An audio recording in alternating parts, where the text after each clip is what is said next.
Hello everyone चलतु आज आम गोटे भिडियो रे देखिबा जे केमिति आम किचन रे थिबा जिनस रे आमे निजर स्किन रो केयर नै पारुचंती बा केमिति कम समय रे आमे आम स्किन को बहुत सुंदर बनै पारुचंती। आजिकाली एते समस्त बिजी रहउचंती जे निज स्किन पई टाइम देबा को भी माने समय सेति के रहउनी। सेति पई म एटा आपन को बहुत इजी प्रोसेस देखेबी आउ बना मतलब बिना पैसा रे आपन केमिति निज स्किन रो केयर नै पारिबे। चलंतु देखिबा। देखंतु आपण जोड़ा रेगुलर फेस वाश आपण यूज करूथिबे आपण से फेस वाश को नेबे नै सरीपा परे आपण को फेस रे भलो भाबरे लगेबे। लगे सरीपा परे भलो भाबरे सर्कुलर मोशन करिकि आपण देखंतु मु लगोची जेमति लगोची आपण भी सेमति लगांतु न जेमति आपण फेस वाश डेली करंतु सेमति ही करंतु। ये जो आपन को मैं क्लीनअपटा देखी यह सबू स्किन पे उपयोगी आपणकर जो स्किन थिले भी आप लगे पारे। देखंतु मुझे लगौची केमती सर्कुलर मोशन करके आप भल भाव में आपण स्किन को टिके मसाज करिकी करेंगे कर सारा पर देखंतु केमिति मु करूची आपण माने भी एमती करंतु। आपण माने एमती करंतु निहाती एटा डेली माने फेस वाश आपण निहाती 2 थर करबा कथा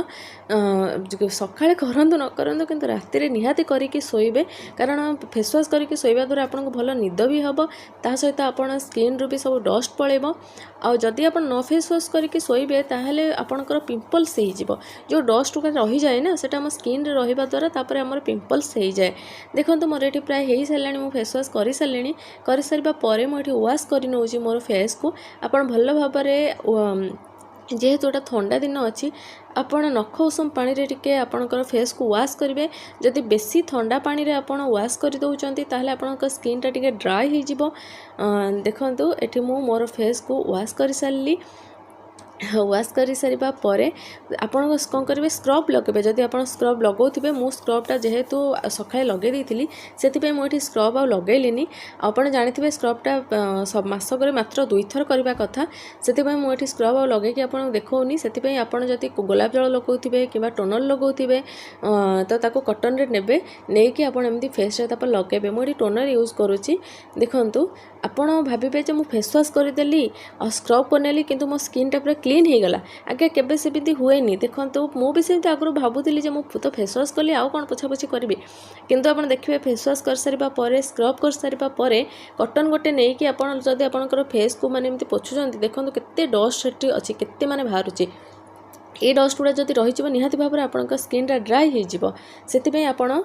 क्लीनअप करने निहाती दरकार प्रति मास आप क्लीनअप करने निहाती दरकार। देखो ये मुझे गरम पानी बसई दी गरम पानी में आपड़ कौन करेंगे गोटे विटामिन ई कैप्सूल पकेबे पकई सारा पर आप जानते जमी ठंडा हेल्ले आप कमल फमल हो कि बेडसीट्रे हो आपंकर फेस मैंने स्टीम आप नियंती ठीक सेमती आप ने बेसी समय आपको नेबेनी मात्र 5 मिनिट ने 5 मिनिट एनफ आपण मानी।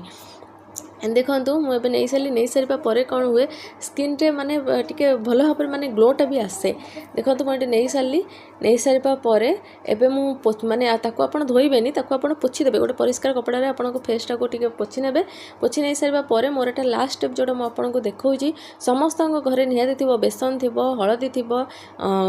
जो कंचा क्षीर निहाती भाव में रहूथिबो आ महू नेछि आ लेंबू नेछि लेंबूटा को आपण जेहेतु विंटर एबे अछि जो मानकर पूरा ड्राई स्किन अच्छी से माने गोटे ठोपा नेले कि ठीक अच्छे किंतु बेसी आपण लेंबू नेबेनी नेबा द्वारा कौन हम कि आपणकर स्किन कौन हम आहरी बेसी ड्राई हो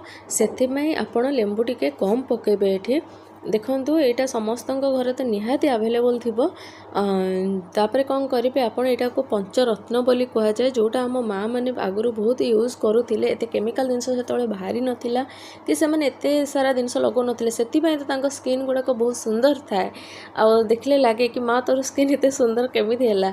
देखंतु एबे मु ताको लगेदेली आपण भी एमती लगेदेबे बेसी पतला करेंगे आउ टिके माने मोटालिया रखिबे रखिकी ताको आपण लगे नेबे लगे सारा पर 10 ରୁ 15 मिनिट आपण ताको छाड़ी देबे ताको छाड़ी सारिबा पर 10 ରୁ 15 मिनिट आपण छाड़ी सारिबा पर ताको वाश कर नेबे। देखंतु मु वाश करनेली जेमती लागुची ना मते बहुत दिन हैला बहुत डस्ट थिला आ सेगुडा सब बाहरी गला आपण मन भी माने एमती करिकी देखंतु आ देखंतु आपनको स्किन केमिति लागुची आ डिफरेंस भी आपण देखंतु। जदि मोर वीडियो आपनको भल लागि थाए ताले लाइक करि देबे। रहिली नमस्कार।